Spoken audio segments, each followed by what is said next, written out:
Okay. We can also just leave it. I mean, Yeah. it'll be on the screen, and then there'll be the backs of people's heads. Let's have a look at the website. Okay. Yeah. Now, well, they try to clean this up, and now Internet Explorer, ancient, ancient technology.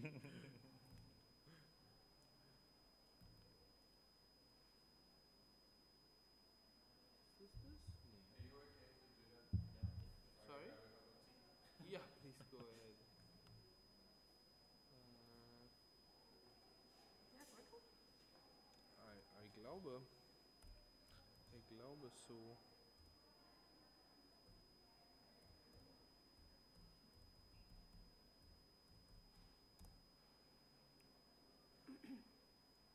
Snail Temple. No, this year actually is that you are connected to the backup internet, which is damn slow, but it is there. But we can also connect you to the. My hotspot is active. May also not follow that stick. So my website's materials. Oh, why don't we just use an image magazine if you have your stick here? Which one? Just the cover. I'll just let that load.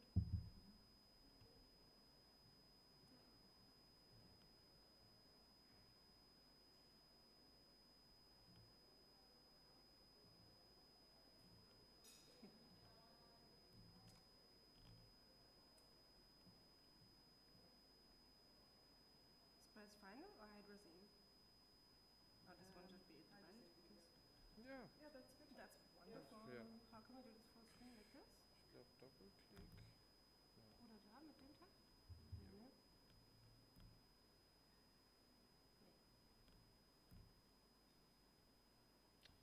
Ah, and then this. Nou wel. Mhm. Ja. Ach nee. All good models. Yeah. Perfect.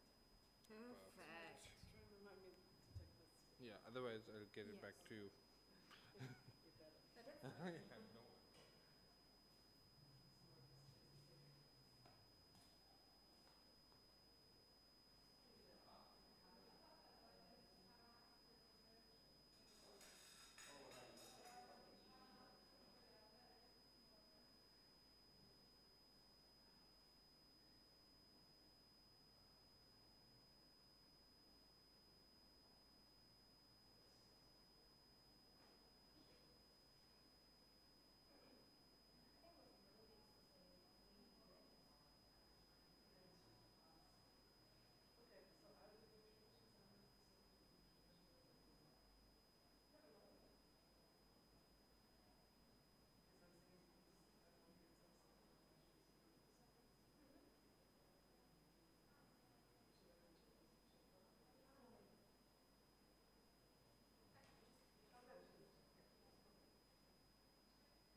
Collective, sorry, interested in myths, practices, and queer ecologies through bodies of water.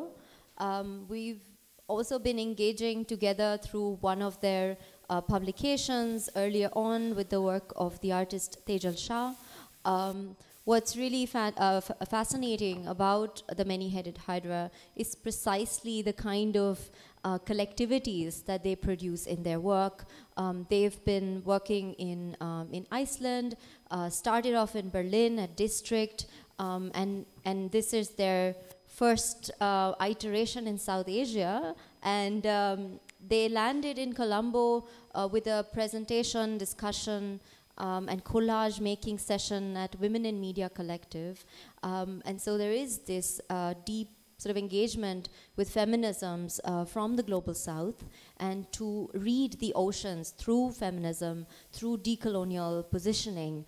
So working with sound, working with zine publishing. So here you have a zine that is produced specifically for Colomboscope Sea Change through the collaborations that have ensued since they came into Sri Lanka. And the collaboration here is with Sandev, Ephraim, and Vicky, and also Collective for Feminist Conversations.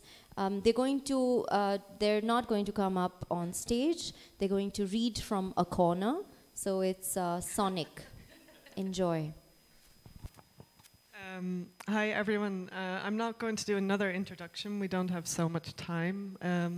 I'm Emma and this is Susa, and we're kind of the body of the many-headed hydra, and we invite heads to come and talk with us, against us, engage in storytelling and myth-making.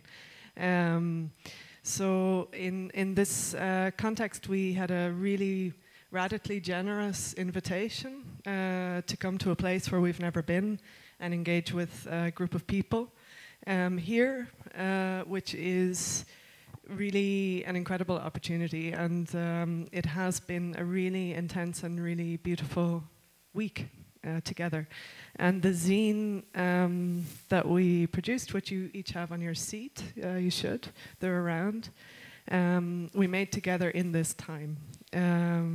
So we're interested in queer, feminist, decolonial practices, forms of storytelling, dealing with mythology through historical reference, but also keeping those mythologies moving and keeping them loose.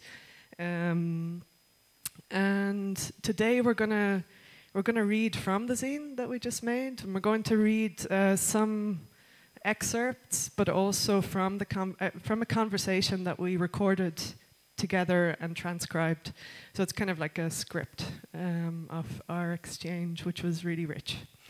And if you are interested to talk with us, we're around. So we're happy to chat. This was the first.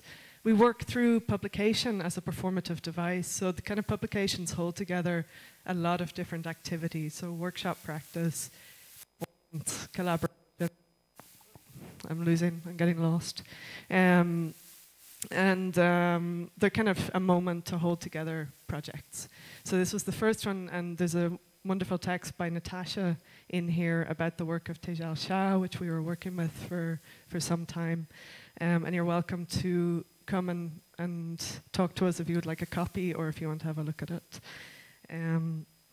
So I'm going to hand you over to Sandev, who's been working with us for the past week.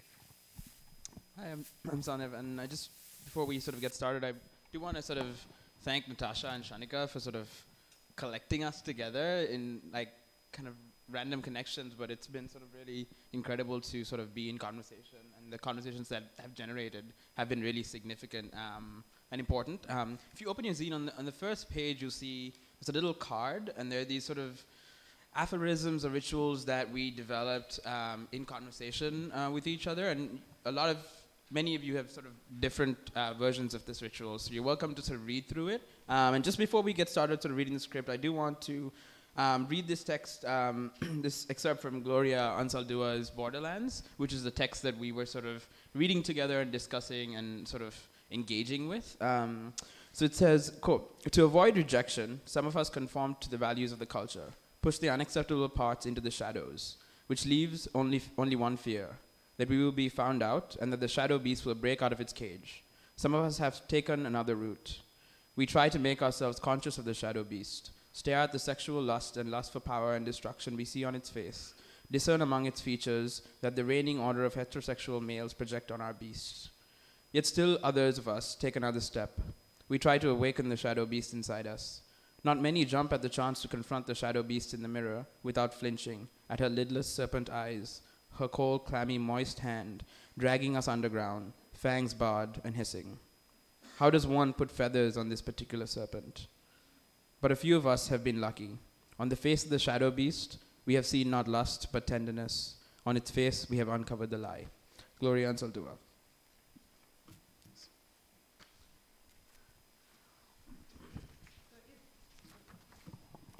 If you would like to read from the zine, if you go to the page where there's this beautiful collage from the Women in Media Collective. Oh, we start with the ritual. So which page? It's right after that. Straight after that.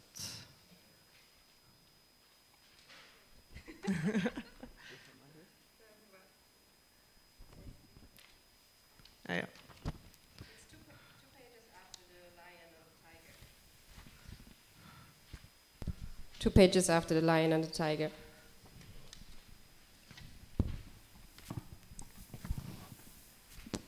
The Satyur carriers are said to have emigrated from Rameshwaram in Tamil Nadu, South India, to Mannar, 80 miles north of Satyur in the mid-17th century. They moved southwards from Mannar to Puttalam and Mannur, and finally settled in Satyur in probably the early 18th century. Though different in details, the local carriers share a myth of emigration similar to that current elsewhere in Sri Lanka. It is told in Satyur as follows. There was a beautiful daughter named Kamalakanni of a fisherman family in Rameshwaram, Tamil Nadu. One day, a king or a local chief in the area saw her and fell in love with her. He asked her parents for permission to marry her. However, the king was notorious for his cruel behavior, and the parents were reluctant to offer Kamalakanni to him. They consulted other villagers on this matter. It was extremely difficult for them to refuse the request of the king, who was very powerful, and they finally decided to agree to the matter and fix the date for the wedding ceremony. However, the suggestion of their chief, all the villagers, 18 families, 12 fishermen, 3 fishermen of those areas, 2 washermen and 1 barber, abandoned the village the day before the wedding. They headed for Sri Lanka in 7 large boats, leaving a bitch tied to one of the auspicious poles of the ceremony canopy under which the wedding was to be performed. Next day, the king and his men came to the village in procession and found nothing but the bitch barking under the canopy. Understanding that she was for him, the king became so angry that he made every effort to find out where the villagers had gone. Meanwhile, the fishermen and their service casks, after reaching the coast of Sri Lanka near Mannar, went southwards and finally settled down in Satyur. A few years later, the king discovered their whereabouts and threatened to punish them if they did not give Kamalakanni to him. Hearing of the situation, Kamalakanni committed suicide and was deified as the Kuladevam, a family deity.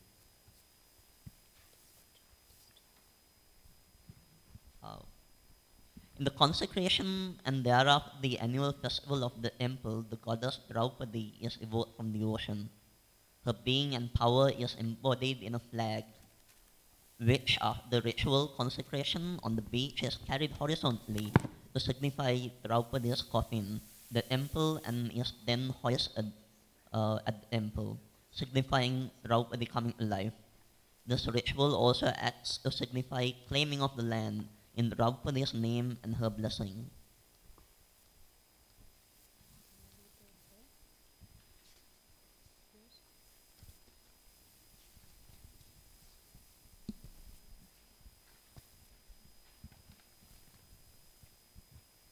Draupadi was married off the Pandavas. It's claimed that she loved all 5 of them.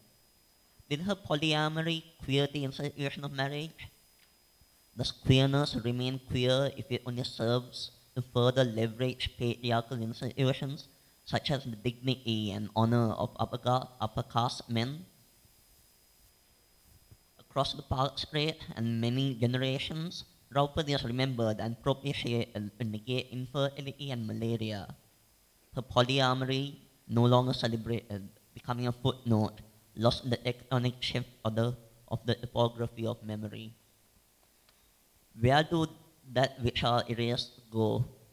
Do they lurk as shadows within the folds of our entrails?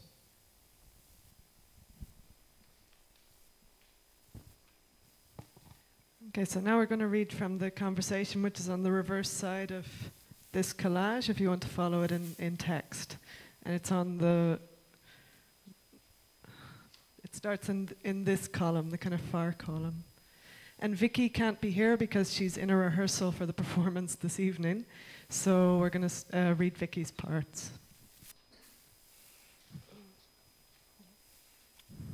This is very linear, and I was writing mostly from the Draupadi ritual here. I mostly thought about generating power for the sacrificial patron, generating power basically, the mundane smoothens out the edges of injury. I imagine putting something bitter in your mouth and chewing on it and sort of meditating on the illness that has evoked bitterness in your life. And go through the sort of many-headed whatever of what has caused the bitterness and what it would look like, and then acknowledge that this is your shadow base. At this point, I imagine looking at the body of water, then repeat the repetitive act and posing the question, can you incorporate it? If you can, then it generates power in the ritual, and if not, how can we live with this burden? That's how I imagine the flag carrying ritual. They carried the flag and planted it, so maybe we could use the flags to sort of lift the burden, to signify carrying on the burden. It's beautiful, this idea of the bitterness. Vicky, when we lose somebody from our family, we use the seawater to cleanse the area of impurities. People will keep a bowl of seawater somewhere and wash it off with the sea. That's what they do. Salt is a powerful purifier used by the wise ones to cleanse spaces, objects, and people of negativity. My mother commonly purifies with seawater by just sprinkling. Vicky, Tamil people and Hindu people usually do that, and I also see Muslim people do that with salt water. I was wondering and thinking that salt has a power. It absorbs the whole negativity and lets the positive come in. Salt water, like the salinity of our tears and blood, it is also made with our primal connection to the ocean and to all life on this planet. Every new year, my granny does this ritual because they are stepping into the new and don't want to let the past follow. I have very loose ideas, and a lot of them are coming from the Gloria Anzaldúa text. I was thinking of what you said about trying to locate in the society or culture what it is that suppresses the shadow beast, or what the shadow beast is. And I was thinking, coming from the Anzaldúa text, but also generally, it could be how culture and society suppresses otherness, without it necessarily being spoken. So it's kind of like an unspoken, shared acknowledgement that some things are okay and some things are not okay.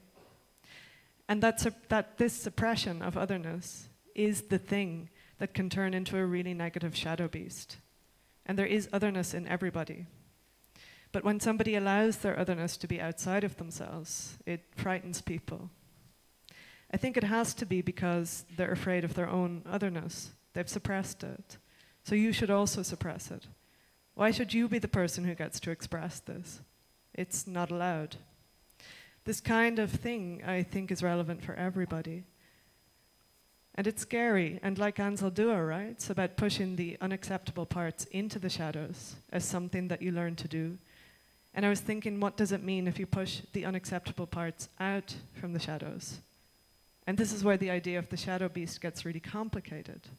Because I think about it, and I think about the unacceptable parts of some people that I don't want to deal with. It's not that pushing all those shadow beasts out is okay. It has to be negotiated, and that's the same as with responsibility, the ability to respond. Not to act like everything can go out into the world and people just have to deal with it, but to have the ability to respond to your own otherness, maybe. Yourself, and not based on how other people respond to you, or waiting for other people to tell you what it means. So she also writes about standing to claim your own space, and I like this idea, to do it even for a moment. And this idea of the flags is a little bit like that too, claiming space in some way. It's also marking something. But then standing to claim your own space is also a complex thing because it's tied up with individuation. And claiming space can be many different things. So is claiming space taking space? What does it mean, and how can you do that in a way that's not aggressive or violent? I like this idea of facing the sea. I don't know what to do with it. I also like the idea of whispering, maybe facing the sea and whispering a message to the parts and places not known. I like the idea of tenderness and to think about borders in relation to ourselves. Can we visualize what our borders are? Is it possible? Can you close your eyes and see your own borders?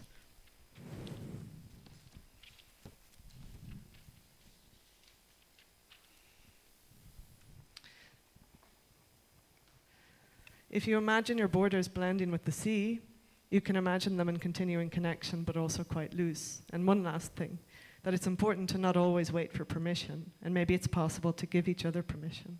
And in a way, these aphorisms or rituals are a kind of permission.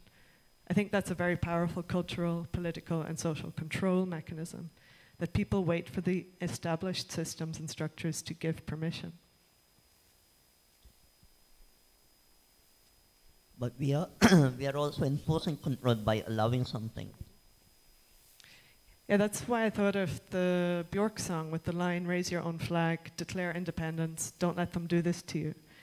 It's not that you can make your own passports, but maybe there are other ways of thinking about citizenship. Vicky mentioned the cosmopolitan citizen, to be a citizen of the world. My idea is a bit messy, like not one thing, but also related to the notion of unbordering and disidentification, as a disidentification with borders.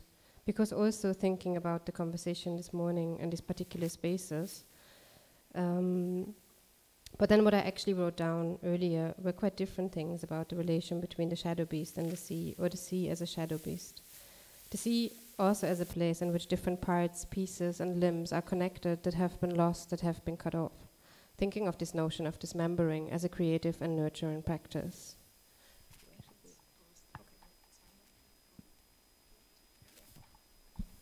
So we're gonna just pause there for a second, just because we're sort of running out of time, and there's gonna skip ahead, or skip to the middle. This little like piece of writing that sort of encompassed a lot of the thinking that we did, and just close it out with that. If I can find it.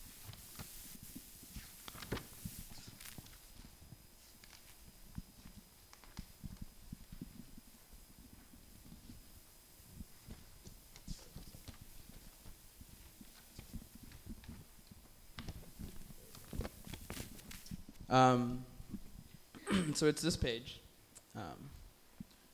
I was told to be white, so I became white. I was told to be man, so I leaped and jumped and became man. I was told to look west, so I swam west.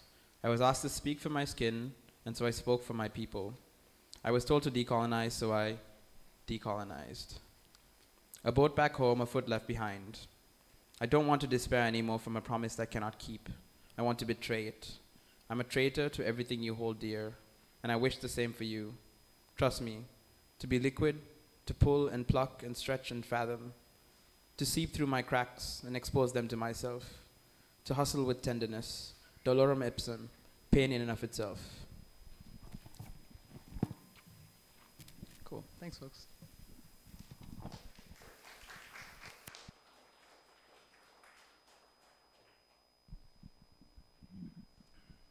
Thank you so much. Those last lines were actually quite apt, if I may say, to introduce Stefano Harney. Stefano is joining us from Singapore, where he teaches at Singapore Management University. With Fred Moten, he is author of The Undercommons, Fugitive Planning and Black Study, And also the forthcoming All Incomplete.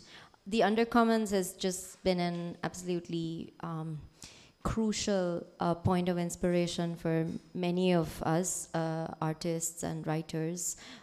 So it's a real pleasure to be able to engage with Stefano in person. It's also available online, so feel free to download it and read it, share it. There's also he also runs with Tonika Seeley Thompson, Ground Provisions, an art and education collective. And in Bergen, at the Bergen Assembly in 2016, I encountered the exhibition segment Shipping and the Shipped, which included Ranjit Kandalgaonkar, one of our festival artists. And this was also, in a way, a starting point for many thoughts on Colomboscope, Sea Change. So welcome, Stefano.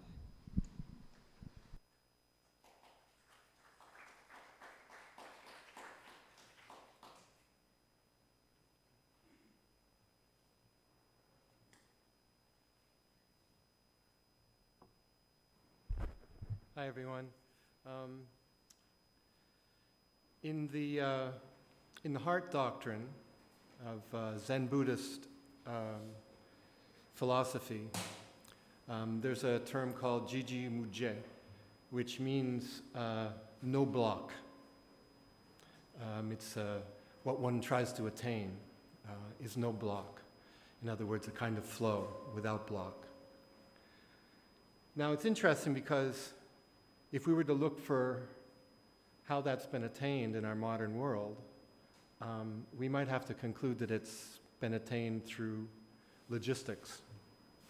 The logistics today is the kind of realization of a dream of flow, of movement, without any blockage.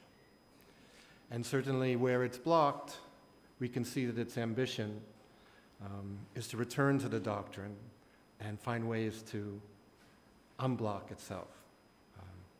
And we know this in the way that not only have we become people with habits in which we want access all the time, but also people with habits where we're used to giving access all the time. Well, this should be kind of a frightening thought for us. If we know anything about the history of logistics, and if we know anything about its present state of play. Nonetheless, what I want to try to say to you in the brief time that we have here is that whatever logistics might think,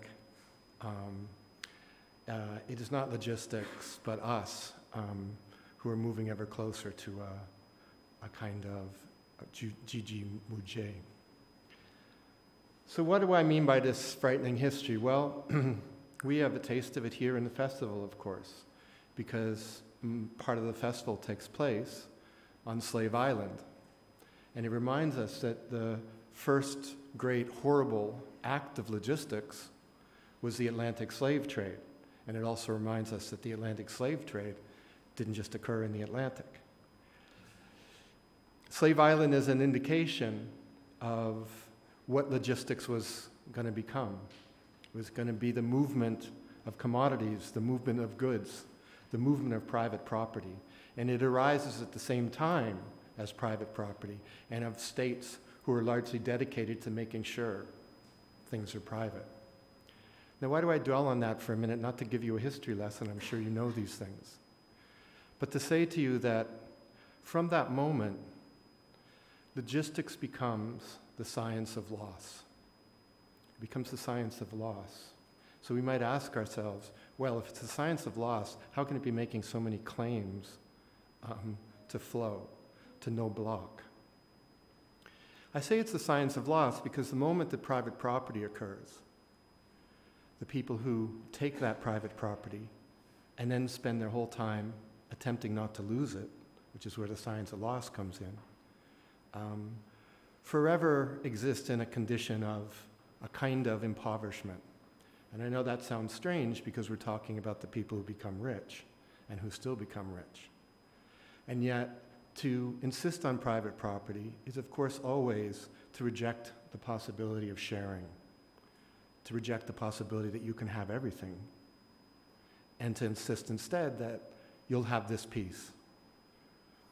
The movement of logistics becomes the protection and the insistence on that private property, but since that private property always carries an element of loss, logistics too carries that element of loss.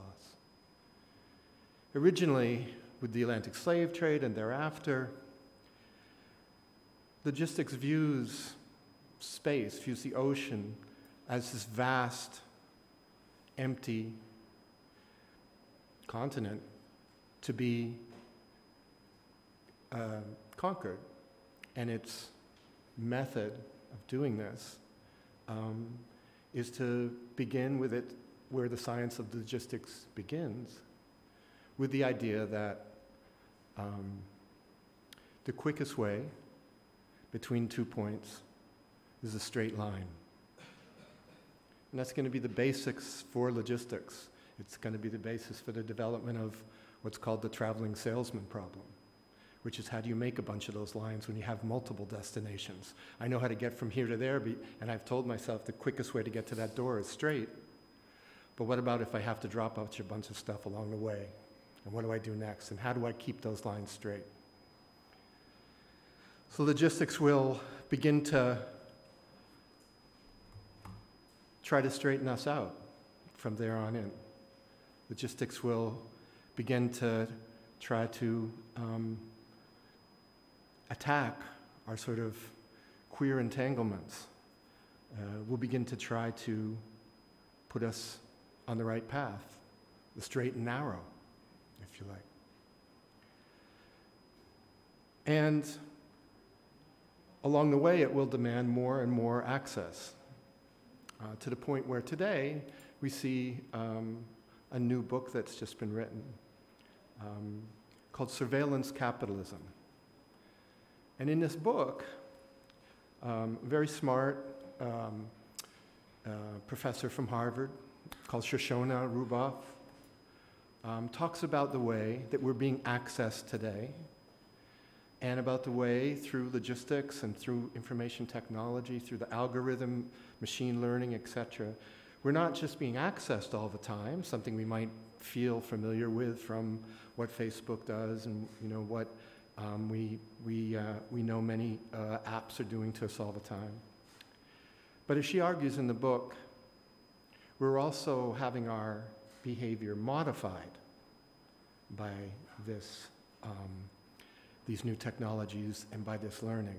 In particular, what she argues, I won't spend too long on it, is that the real money today is to be made in learning about your daily behavior. Not in selling you things, not in getting you to use a service, but to figure out what you do so that they can sell what they call predictive products. Products that will be sold to other companies who will use them to anticipate what you're going to do and be there with whatever you need at that point, but also products that can teach other companies how to manipulate and modulate and eventually modify your own behavior. So then they don't have to just worry about getting you to like something that they want to sell you or something they want you to participate in.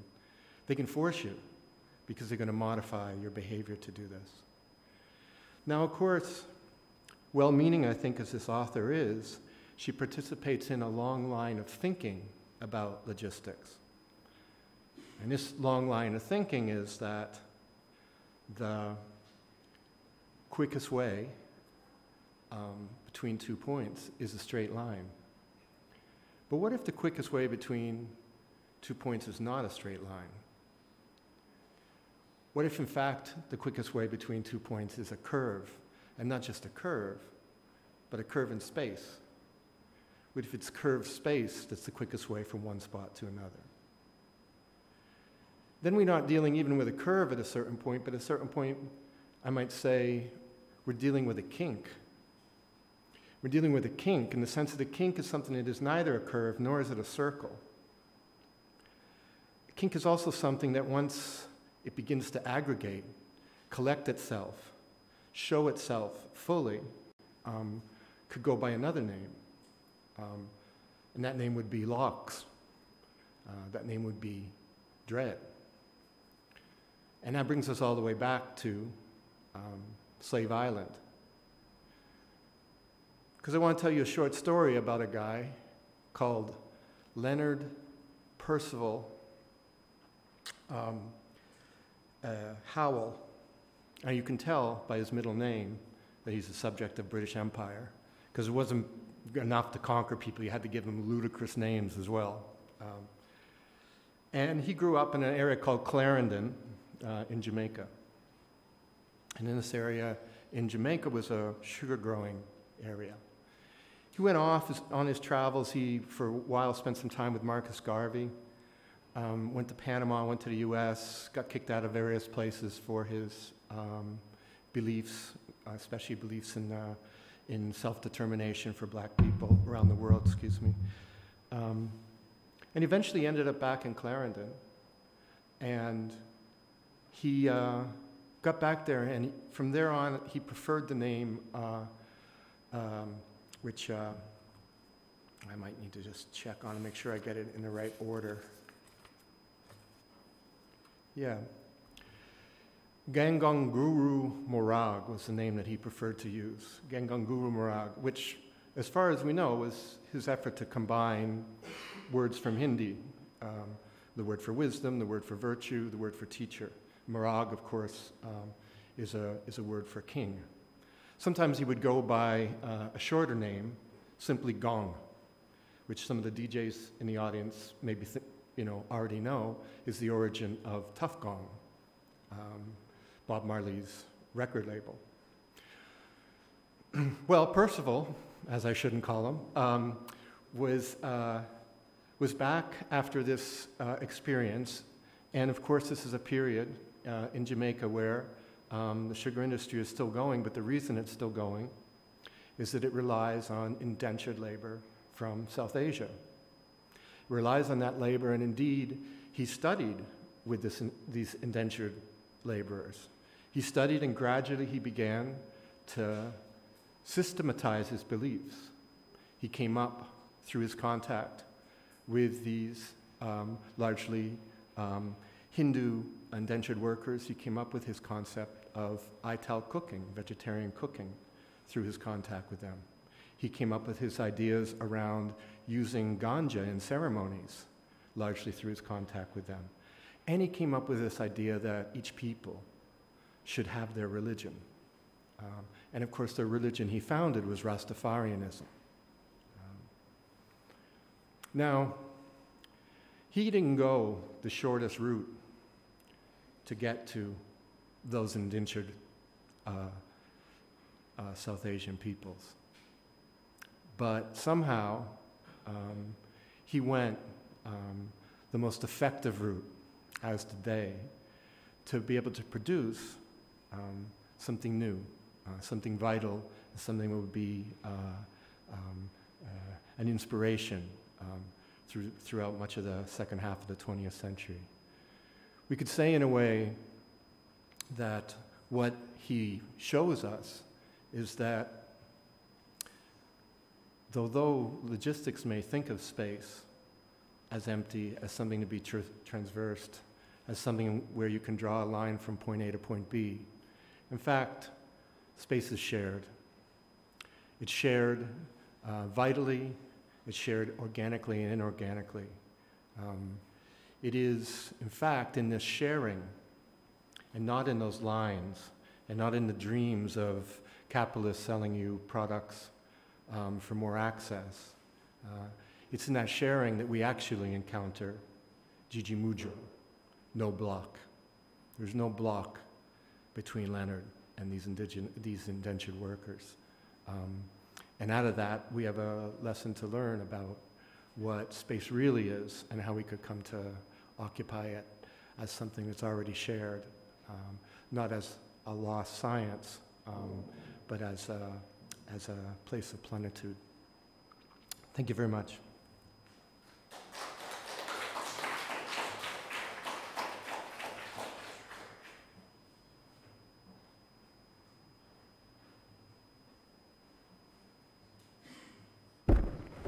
I'm now going to invite Jasmine Nilani Joseph to join me on stage for a conversation. I'm not going to introduce her because in this short conversation, we're actually going to go through some of the recent work, especially relating to her contribution to Sea Change Colomboscope.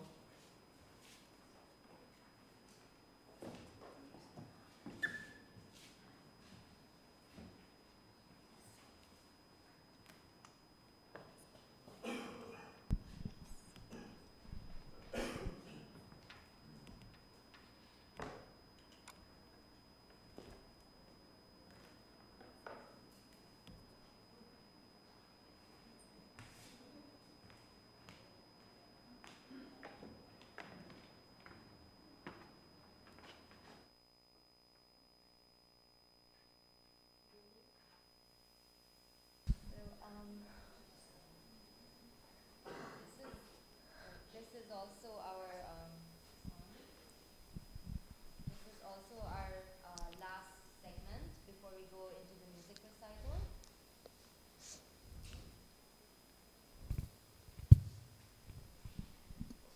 And so I want to dwell a bit on the early beginnings of your practice. We met initially in Jaffna. Yeah. I was doing a conference in the Sri Lanka archive in Yes. Jaffna in 2015. And what I remember most is the questions that came from this artist who was very eager to know more, but has always been very rooted in the geography and the history of the North. Yes, yes. And maybe if you could share how you relate to this very specific geography and particular history of the last decades through drawing. Yeah. So I studied at University of Jaffna. So when I had to do my final year project as my degree show, so that time also I had to go my ancestors' land to show my to see the place which my parents and I born in that area.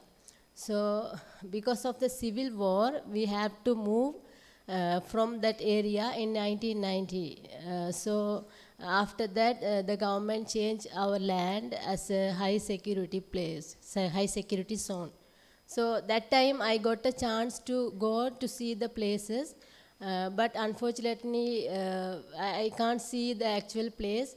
I could only see the bougainvillea tree near the home which I born.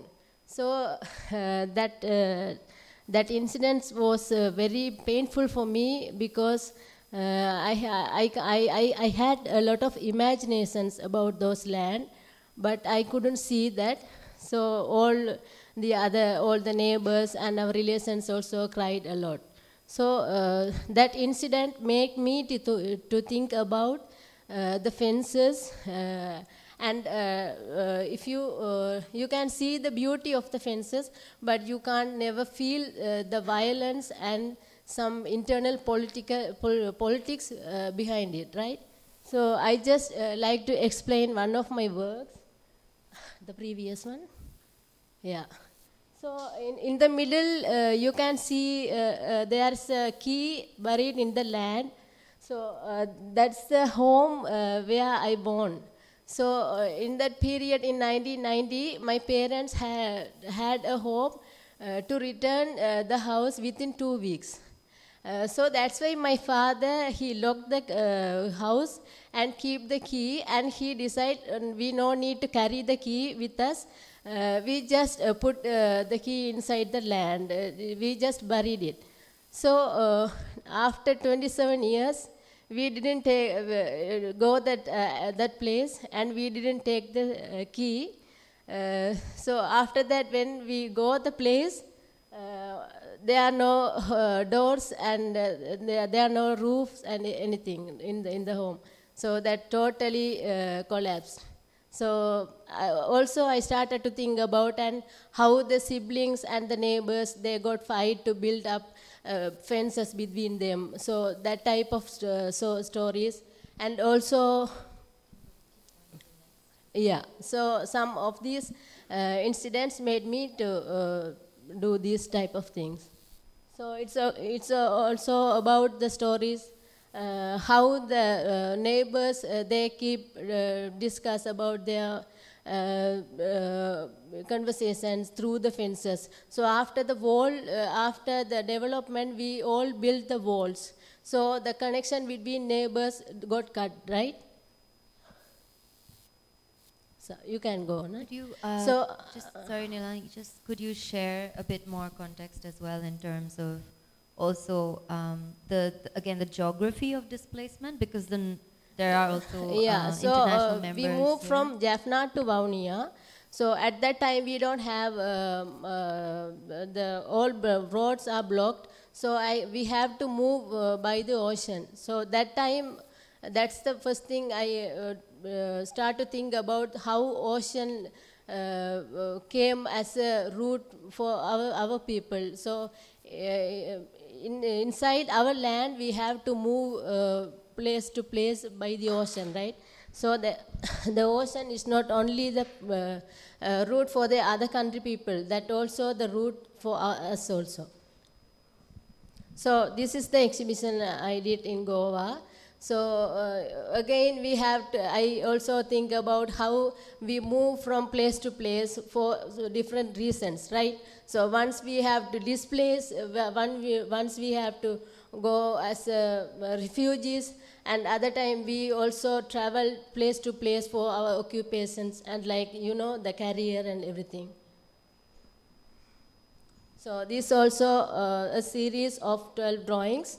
I put the drawings in the middle of the board, so it's look like a rhythm of the traveling path of the fences.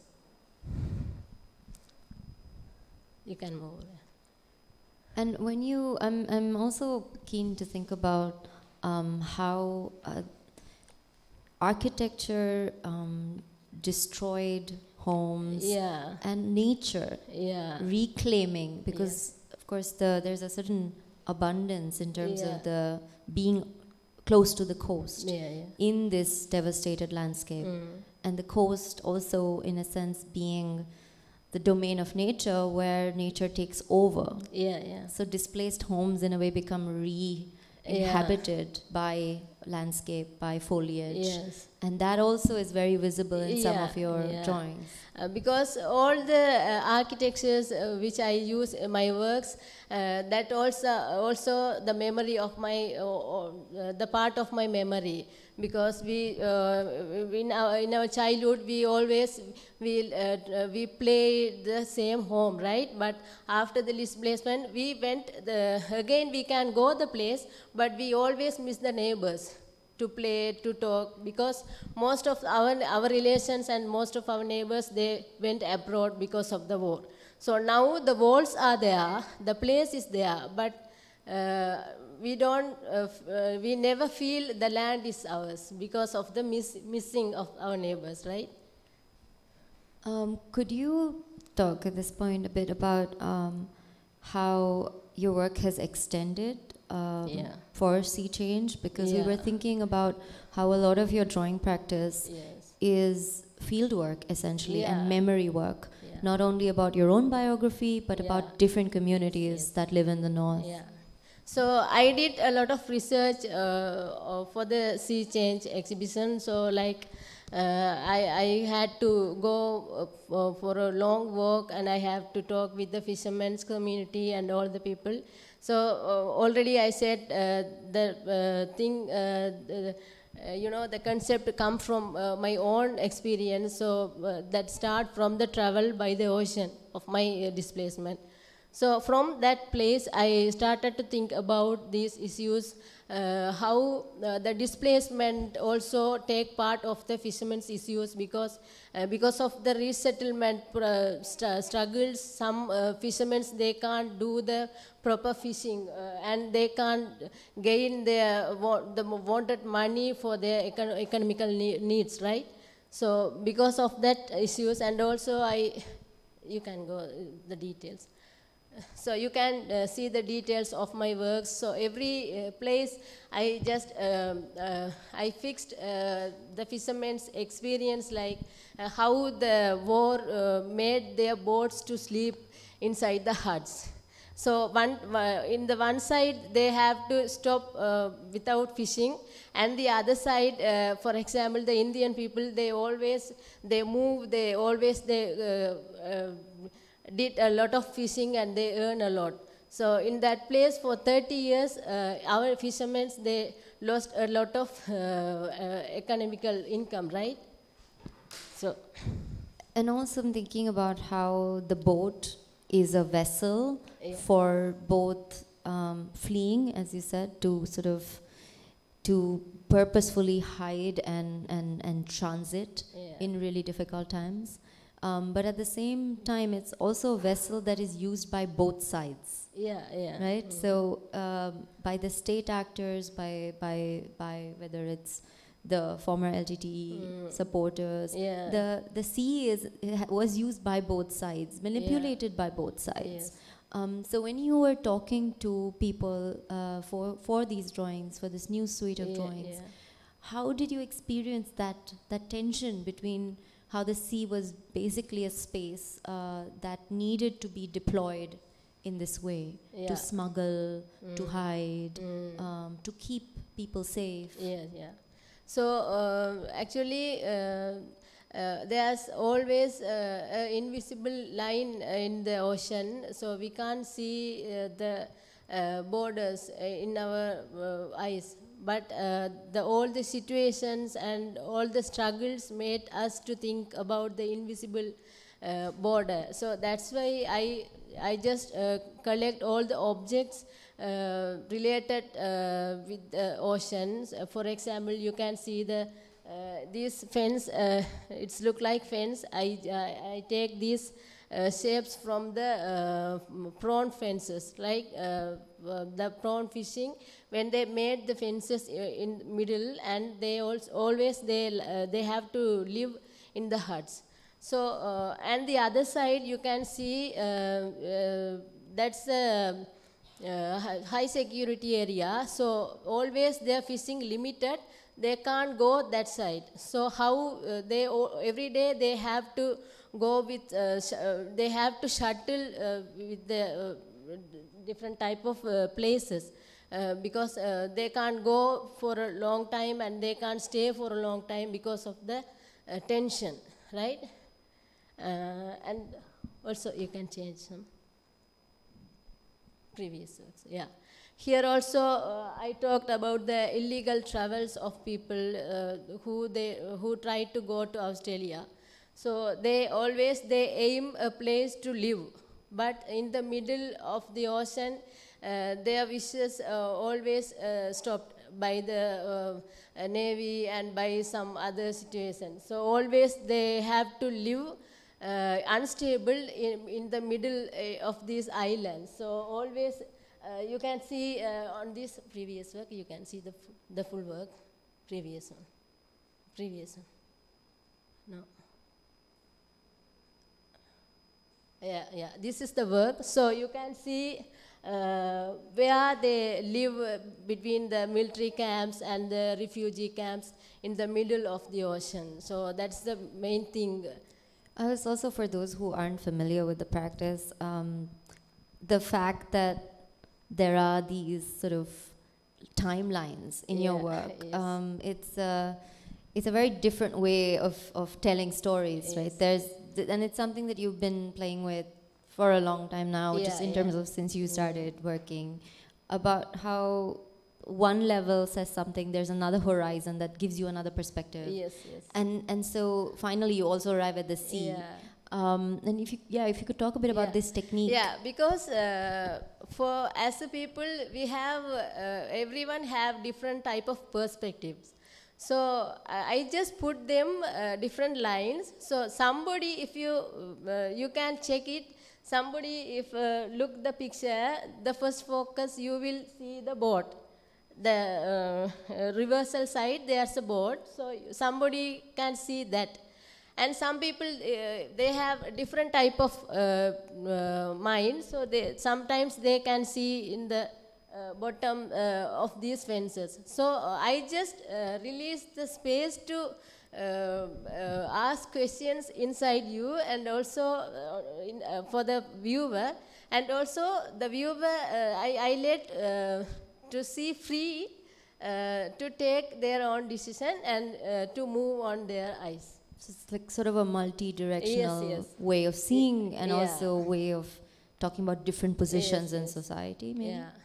And also I connected with the lines and the borders to put the figures on it. And maybe as just a closing question, I was wondering whether this engagement with coastal communities and their realities today after the decades of wars is something that you're keen to explore further, like working with the fishing communities and sort of hearing their stories and interpreting it through drawing. Yeah, I just most of the time I go all these places and ask questions about their things, and always I also talk with them about the issues about the military, the controlling, and about the fishermen's fighting between the India and Sri Lanka, and you can change the picture. Yeah, this is the another important work. That's mainly I focused with the fishermen's issues. You can see the shapes of the sea cucumbers. This is the story about the fight between Sri Lankan and Indian fishermen. So on this, the shape of the fences is you can see the fences made in the base of the sea. In the basement of the sea. So the fishermen, they made the fences. So once the Indian fishermen came to the place, they dived and they get a lot of sea cucumbers, and they run. And also they cut the nets. So the sea cucumbers always, they move place to place. So when our Sri Lankan fishermen went to go to take the same thing, they can't find any sea cucumbers inside. So that's a very big issue, and these days they are always feeling bad about these issues, and because they said we spent a lot of money for the boats, for the engines, and for all the materials, but we didn't gain money. That's why that's a very sad story about them. Thanks, Nani. Yeah, thank you very much, and thank you for this great opportunity. Thank you.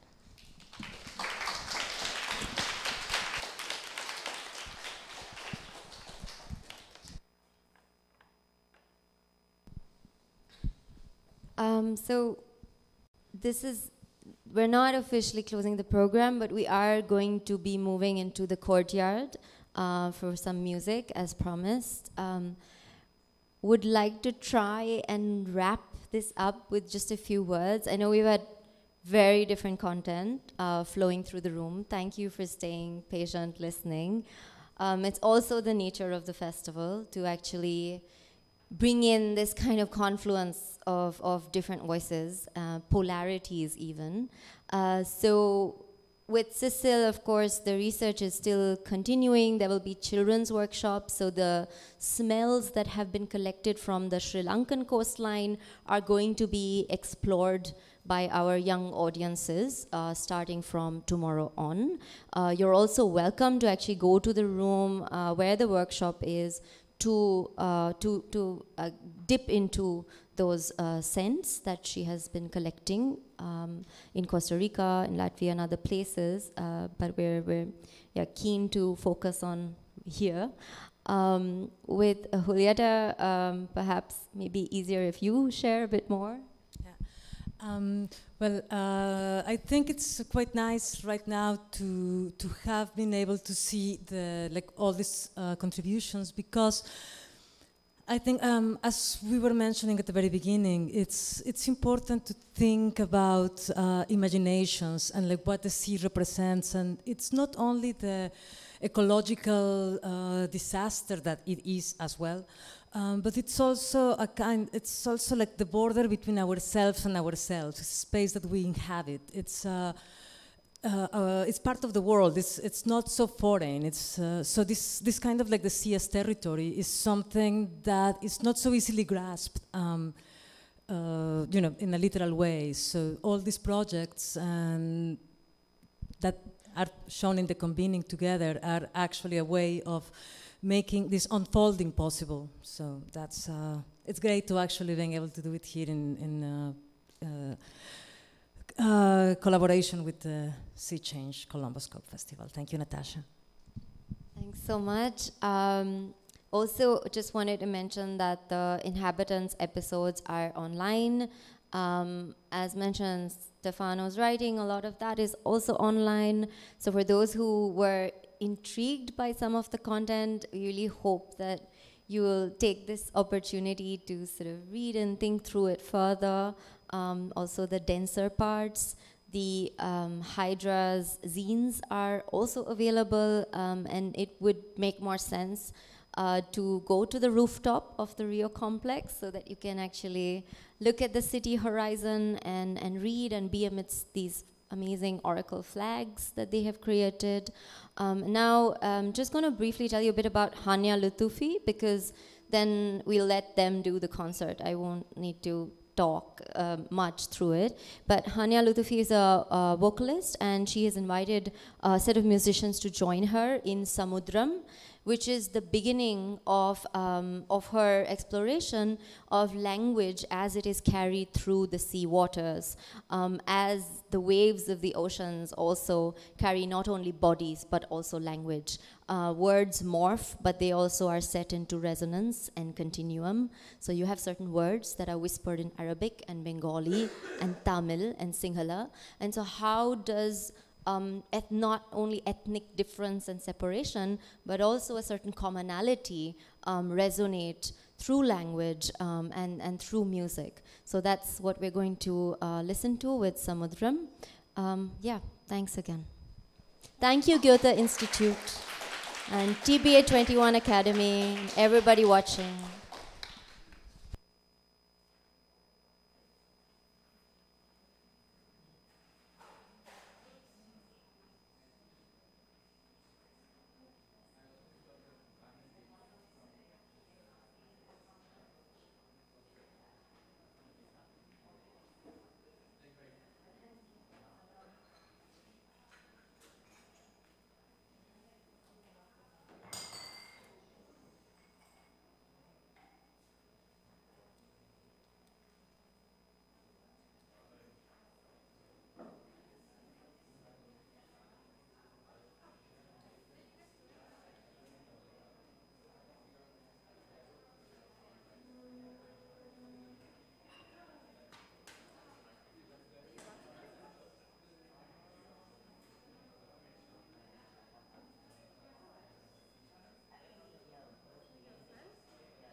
Chiro, another glass of water, please.